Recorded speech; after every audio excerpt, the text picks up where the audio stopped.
Tere õhtust, kallid kaasteelised. Oleme tulnud siia tänasesse videosse. Täna on otsustav õhtu ja päev, millal siis otsustatakse meie maaerahva saatus. Ja tänaseks kirjakohaks, lühikese mõtiskluse aluseks on Luuka evangeeliumi 7. peatükist salmid 2-6. Aga ühe väeülema teener, kellest isand lugu pidas, oli haige ja suremas. Kui väeülem sai kuulda Jeesusest, näkitas ta jutid ja vanemad tema juurde ja palus teda, et ta tuleks ja teeks terveks tema teenri. Nad tulid Jeesuse juurde ja palusid teda tungivalt, ta on tõesti seda väärt, et ta seda aitaks, sest ta armastab meie rahvast, ta on ehitanud meile ka sünagoogi. Ja Jeesus läks nendega kaasa. Aga kui ta ei olnud enam kaugel sellest majast, saatis väelem oma sõbrad talle ütlema: Issand, ära teene selle tüli, sest ma ei ole väärt, et sina oma katuse alla tuleksid. Aamen. Praegu ongi paras moment selle peale mõelda. Kui paljud meie hulgas siis on Issanda sisse lasknud või on midagi muud sisse lasknud ja teinud juba sellised valikud, millel on lõpuks katastroofilised tagajärjed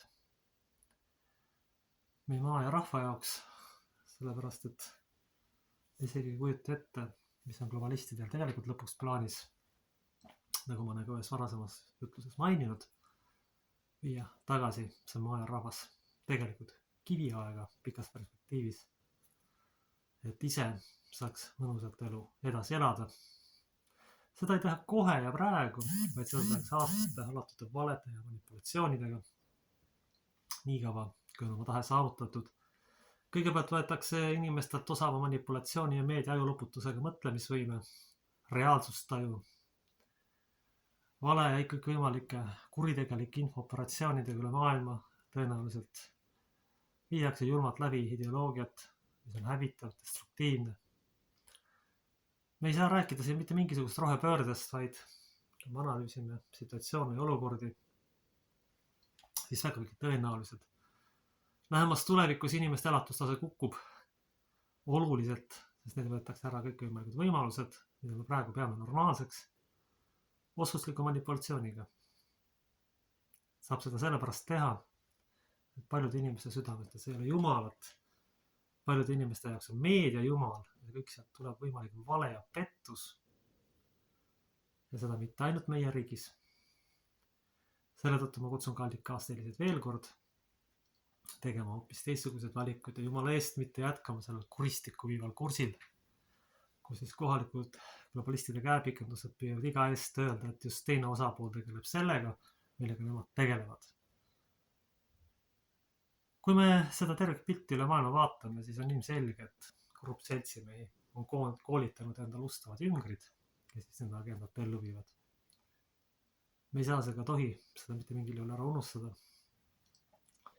Tänases kirjakohas tuli välja, et saab ka teisiti, et saab inimesi ustavalt teenida, et ei pea minema kaasa kõikvõimalike trikkide, kõikvõimalike valede, kõikvõimalike pettustega, nagu juures olevad pildid praegu ikka ja jälle jätkuvalt näha on. Selles loos läheb edasi see, et selle kõrge ametiga poeg terveneb või sulane, kes ta iganes ka oli talle, aga ainult selle tõttu, et ta oli ustav Issandale, mitte mingitel muudel põhjustel. On ilmselge ja ilmne, et ega meie käes ei ole loomulikult meie päevade arv, aga see, kuidas me need veedame, see on tegelikult küll meie käes. Kas me lähme nende asjadega kaasa, mida meile räägitakse, mis on tegelikult haletsusväärne pettus, millega ei ole tõega enam ammu mitte midagi pistmist, kus aastakümnete jooksul töötatud kasulikud tegelased lihtsalt viivad läbi lolli järjekindlusega globalistliku kuritegeliku agendat aastakümneid, kus kõik loomulik on pööratud ka pea peale nende inimeste poolt, kes peaksid justkui teenima ja kes väidavad, et olevat isegi teoloogid mõningad neist. Aga kui ikkagi rikutakse Kristuse alusprintsiipi ja öeldakse mõne setsimehe poolt, et umbes teada samasoolised variandid, mis peaks justkui perekond olema, on normaalsed, siis seda ei saa enam kristluseks nimetada. eriti osavõtt kaval on tegelikult looritada kurjus armastuse sildi alla, nagu ikka ja jälle korduvalt tehtud on, kus osava ajuloputusega öeldakse välja, et näete, et need ja need ideoloogiad on valed. Ilmselt siis tõenäoliselt seda mõlemalt osapoolelt, nii siin kui sealpool piiri ja ka üle maailma loomulikult, sellepärast et globalistlik terrorism jätab ikkagi kogu maailma liikumist sobistamise ja kiibistamise suunas. See on päris kindel tegelikult. Kui me seda kõike vaatame, kui me inimesed oma valikuid teeme nii täna, homme kui ka muudel aegadel, meil tuleb meeles pidada ikkagi seda, et globalistlik terrorismi lõppeesmärk on rahvaarvu vähendamine, järele jäänute orjuse rükkamine, eluea korralik lühendamine ja meedia kaudu oma alatu laimukampaania ja kõikvõimalike võtete jätkamine. Kurjuse teenrid muidugi väga täpselt teavad, mida nad teevad. Õigemini on antud neile täpsed instruktsioonid, et see õudus läbi viia ja kogu tavapärane elu lihtsalt ära lõpetada. Ja on ilmselge ja üheselt mõistetav, et ega ka enda teenrid tegelikult ei saagi lubada endale mingisuguseid eksimusi või muid tagasilööke, seepärast et kui kuskil tulevad mõrad ja kuskil keegi välja astub, siis ühel hetkel hakkab see kurjus lagunema. Muidugi on ilmselge, et see protsess võtab aastaid ja selle aja jooksul jõutakse päris korralik kahju kokku keerata ja suur hulk inimesi saab hukka, sellepärast et paljud on selle õudusega lihtsalt kaasa läinud, küsimusi esitamata, üldse mõtlemata, aru saamata, millega siis tegelikult täpselt tegemist on. Sellepärast, et kasulik mõttemaailma suunitlemine kõikvõimaliku liberaalse õuduse ja meedia abil on viinud selleni, et kõik normaalsed asjad, kaasa arvatud traditsiooniline perekond, on kuulutatud ebanormaalsuseks ja sallivuse sildi all on patoloogiad kuulutatud normaalsusteks.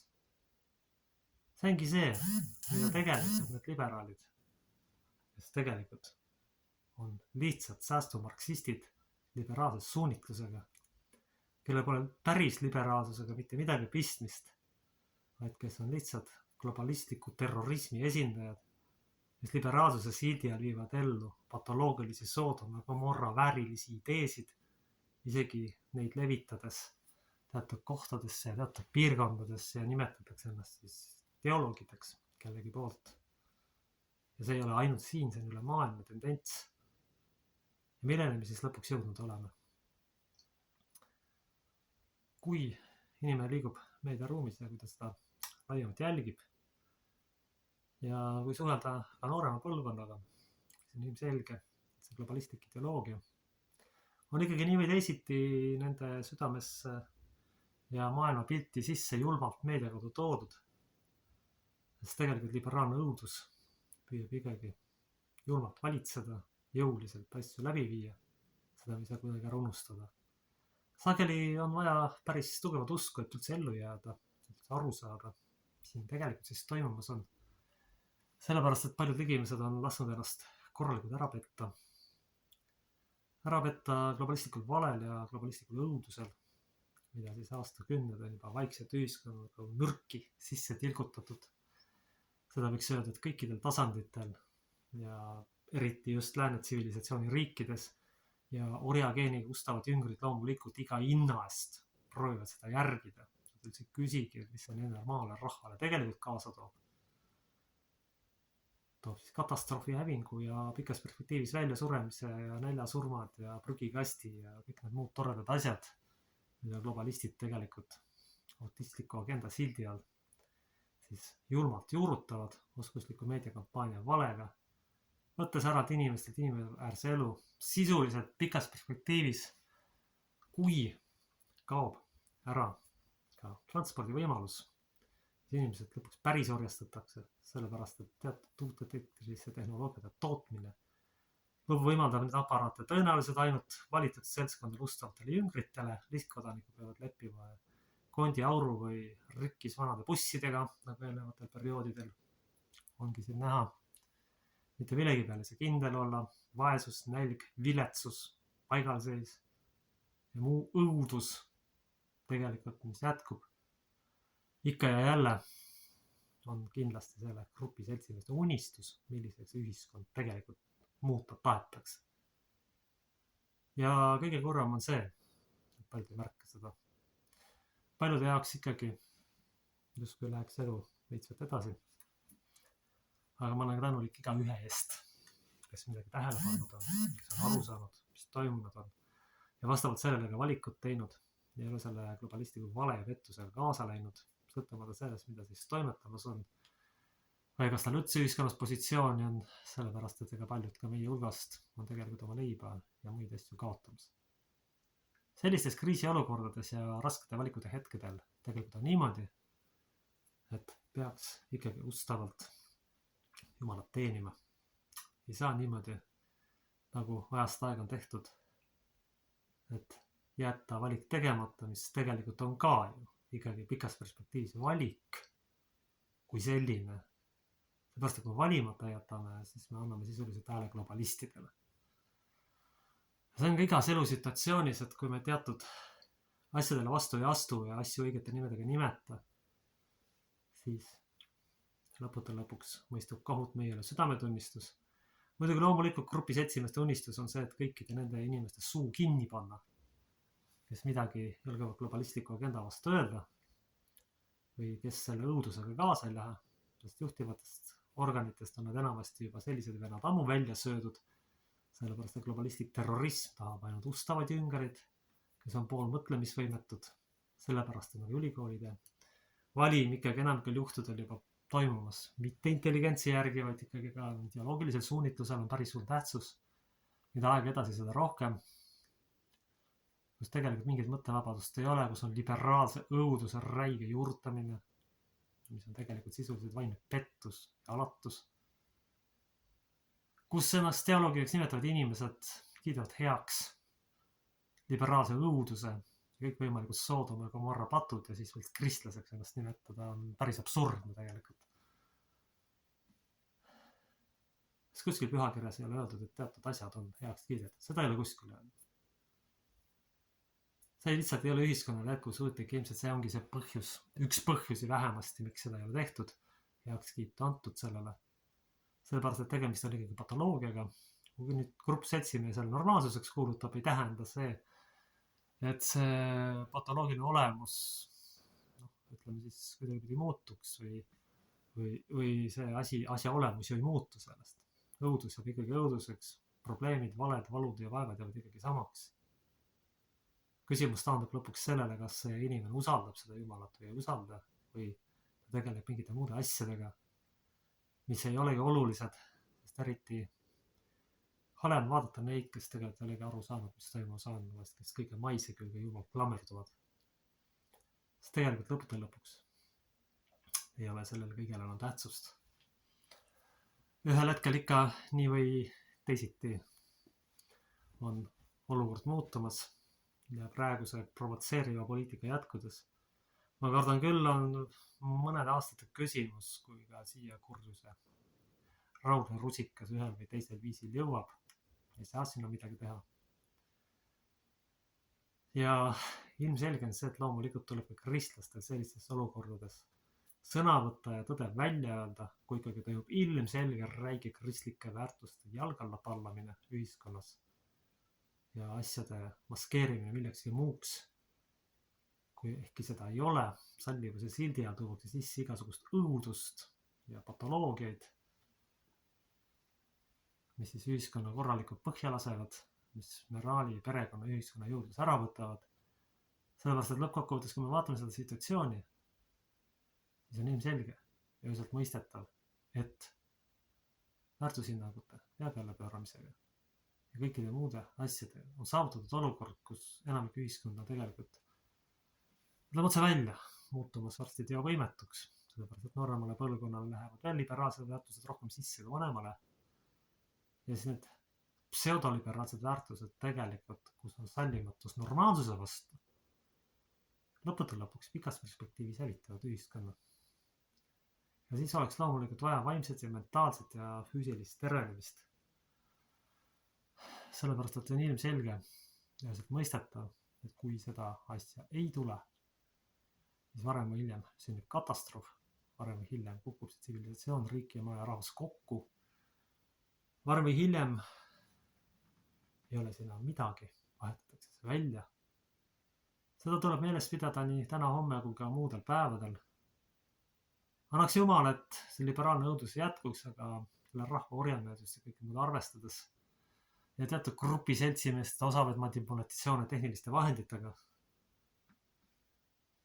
on võimalik ka kurjuse jõudude või siis globalistliku jõudude võit ja siis tõenäoliselt hakatakse inimese sõnavabadust ja kõike muud veelgi jõhkramalt ja julmemalt piirama kui praegu. Nende ambitsioonide ulatus võib pikas perspektiivis minna juba tõesti füüsilise hävitamise, vangistuseni, küüditamisteni ja jumal teab milleni. Sellepärast, et kurjuse olemus ei ole nende aastatega muutunud, millal see justkui oleks nagu meie maal pausile pandud.